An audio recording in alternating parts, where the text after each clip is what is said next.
Fala pessoal, sejam bem-vindos a mais um episódio aqui do nosso Foster Talks, edição Arnold Sports Festival 2024. Cris Parente aqui com a gente, seja bem-vindo, Cris. Obrigado, prazer estar aqui. Valeu. Bom, Cris eu conheço, na verdade acompanho o trabalho dele desde 2016, capacita muitos personagens, muitos professores de educação física, tá com as capacitações aqui. Cris, falando um pouco sobre o evento, você então que já está em várias edições, o que você vê aí de evolução? E assim, para quem não conhece esse tipo de evento, qual é a sua visão ao longo dessa data aqui, que até essa última edição de hoje? O evento tem evoluído muito, assim, né? Quando a gente fala sobre Arnold, naturalmente se vincula com a história do fisiculturismo, com o esporte e tudo mais, mas eles mesmos que estão ligados com essa história do fisiculturismo já perceberam que para alcançar mais gente, para a gente mover mais pessoas para um mundo mais ativo, menos sedentário e tudo mais, a gente tem que ter uma outra comunicação em alguns momentos. A gente tem que falar com a senhora mais velha, com o obeso, com o adolescente que não tem tanto repertório de movimento, não tem experiência, porque senão a gente fica restrito a esse mundo, que quando você está dentro dele parece enorme, mas quando você olha para fora ele é muito maior, né? Eu falo que é a comparação da Terra com o universo. Você acha que a Terra é gigante, a Terra não é nada no universo. Então a gente tem que sair um pouquinho da bolha ali e, claro, aproveitar que o próprio Arnold também já puxa para esse lado de, olha, não importa muito se vai ser o campeão do mundo ou não, se você andar de bicicleta hoje já está bacana, se você fizer um pouco de força aqui agora, só coloca isso como uma meta. E a comunicação está indo muito mais para o lado da saúde, porque é o que a maioria das pessoas pode alcançar. E o evento veio evoluindo ao longo do tempo com isso, né? Basicamente muito esportivo no começo, hoje já com um grande espaço para o wellness, para o bem-estar, e cada vez mais, né? Então é um evento bastante global, muito profissional, né? Eu conheci o Arnold, já tive com ele algumas vezes falando, e onde esse cara põe a mão é brincadeira, né? O cara é fisiculturista campeão do mundo, governador da Califórnia, astro de Hollywood e um tremendo de um evento, né? Como poucos no mundo. Pô, então essa evolução dos primeiros anos 70, você já está então 7, 8 anos aqui em Arnold. Exato. Pô, agora, então nesses últimos anos pós-pandemia, o que é o efeito de bem-estar de wellness, da visão? Porque você já tinha essa visão, acho que anteriormente, mas agora a turma está comprando, acho, essa visão, posso dizer assim.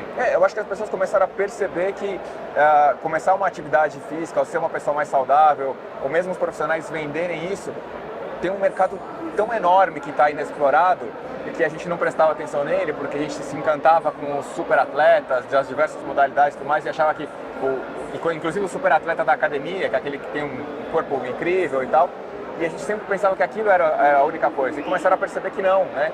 Que um pouco que você faz no dia a dia já te coloca mais saudável, que já te coloca com menos risco de ir para o hospital, que é interessante ter como um momento de convívio social.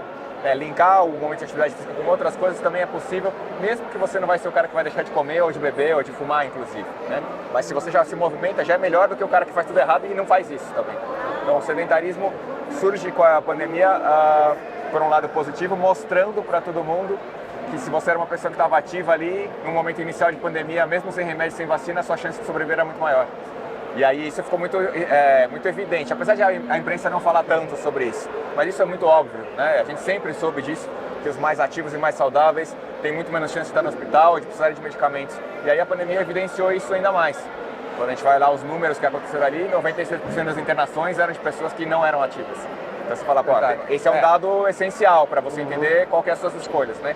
E claro, precisa ter outros produtos, né? Para ter outras formas de se vender isso, outros lugares, outras intensidades, outros nomes e tudo mais, para que outras pessoas se interessem. Porque se a gente sempre falar do mesmo produto, só as mesmas pessoas vão se interessar. E o nome academia, às vezes muita pessoa já não gosta, você tem o nome academia já não gosta. Assim como o evento aqui, você vê que traz várias modalidades diferentes, tem pickleball, tem breakdance, cheerleader, para ser mais democrático. Ontem eu assisti um pouco da sua palestra ali também, falou, cara, no atual momento poderia ter uma rua com várias academias, entre aspas, estúdios diferentes, cada um com um perfil de público não concorrendo, pelo contrário, cada um fazendo o seu trabalho, certo? Porque antes a gente não tinha toda essa visão, talvez essa oportunidade. E a gente percebe que para você conseguir dar qualidade de atendimento, você precisa ter uma proporção de profissionais por clientes maior do que a gente estava acostumado. Nos formatos que a gente montava os negócios anteriormente, a quantidade de clientes que um professor ia atender fazia com que ele interagisse com aquela pessoa por 1 ou 2 minutos durante uma hora de treino. E que tá bom para um cara que já tem alguma autonomia e vai se virar e ele está mais interessado no equipamento e alguma dica de treino do que ele precisa de todo o suporte. Para que você dê um suporte maior e que tenha mais interação, não dá para ser um negócio tão grande, porque é muito difícil você imaginar que com 5.000 pessoas treinando, você vai conseguir todas com super atenção mais do que alguns segundos ali. Então os negócios menores são a tendência de mercado, porque eles vão ser específicos, eles vão trabalhar com determinado público, eles não precisam ser gigantes, mas eles conseguem dar mais atenção. E aí, claro, por especialidade, por nicho, e aí cada um pode estar um ao lado do outro, porque estamos atendendo um está especializado na avó e outro no neto, né? Não são lugares que essas pessoas vão estar junto para fazer exercício.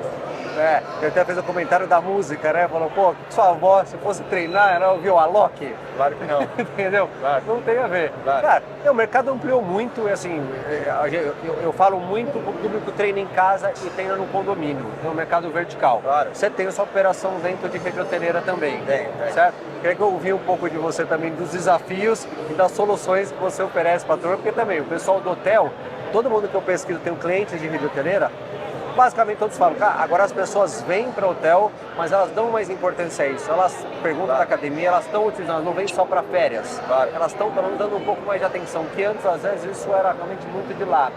Mas como que é a sua visão e como que você enfrenta aí nessas redes? O mundo da Você já hotelaria... trabalhava antes da pandemia, sim, certo? Sim. O mundo da hotelaria ele é um pouco diferente do condomínio. O condomínio é a casa da pessoa, né? É uma casa em cima da outra, mas é a casa da pessoa.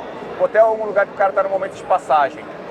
Mas principalmente em grandes cidades como São Paulo, que o turismo é eminentemente corporativo, as pessoas vêm para cá eminentemente por um evento, ou por um trabalho, alguma coisa, está longe normalmente de casa ou longe da família, esse cara faz o trabalho dele e aí ele tem algumas horas dentro de um lugar onde ele está no quarto vendo televisão, ou ele pode ter uma opção de lazer e entretenimento num lugar seguro, que é onde ele está mesmo, né?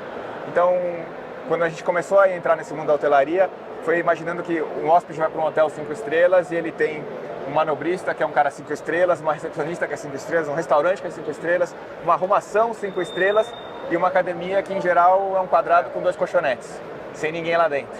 Mas, cara, a academia não é compatível com isso, né? E a nossa linha, pensando nisso, em atenção, em qualidade ao cliente, fez muito sentido para os hotéis, né? Falei, cara, vocês são muito bons em fazer o cara sair daqui com a sensação de uma boa experiência. Não entendemos nada disso.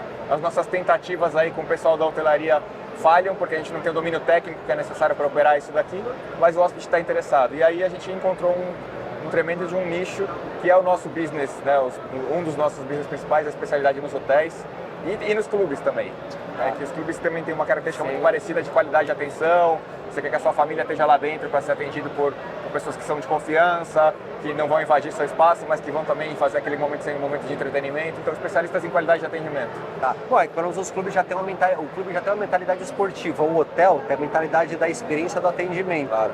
Mas aí você fala, então você está conseguindo convencê-los a não comprar ferro e comprar o serviço para oferecer para o hóspede correto. E você sabe que assim... Digo, um ferro muito caro. Exato. Assim, às vezes o investimento, cara, são ferros caríssimos, uma máquina individual, às vezes, custa caríssimo e não vai entregar o resultado nenhum. Mas você sabe que uma vez a gente fez uma experiência numa das nossas redes assim, que eles colocam os equipamentos, tem uma marca X lá, cara, e a gente pegava os alunos depois de uma hora de treino, na saída da academia, e falava assim, ó, sem olhar para a sala, lá para trás, qual a marca do equipamento que você está usando?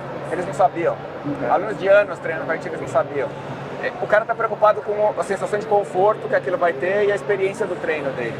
Mas aí tem um buraco, que acho que, assim, que até é uma dica para o pessoal dos equipamentos, né? É verdade. Não tem a vinculação de marca ainda, assim. Falta um pouquinho dessa identidade de equipamento, para o cara falar, eu quero esse equipamento. Ele procura isso, quando ele procura o carro. Escuta, eu gosto do carro da General Motors, X. Ele vai na loja da General Motors porque ele quer aquele carro, ele se identificou com a marca, com o símbolo, com a qualidade e tudo mais, e ele busca aquilo ali.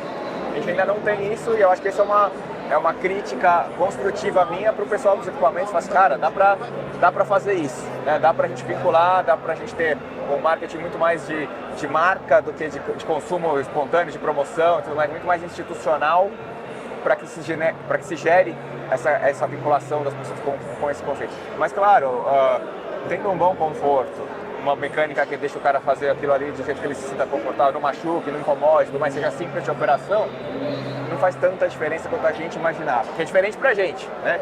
A gente é do mundo, a gente tá ali dentro, a gente sabe avaliar o mínimo detalhe aqui e ali e tal, que a gente fala, puta, isso aqui pra mim faz mais sentido. Prefiro gastar um pouco mais. Cara, a gente não é a maioria, né? A gente é um pedacinho da história toda. Mas pro cliente todo não é tão importante isso. É verdade, eu concordo.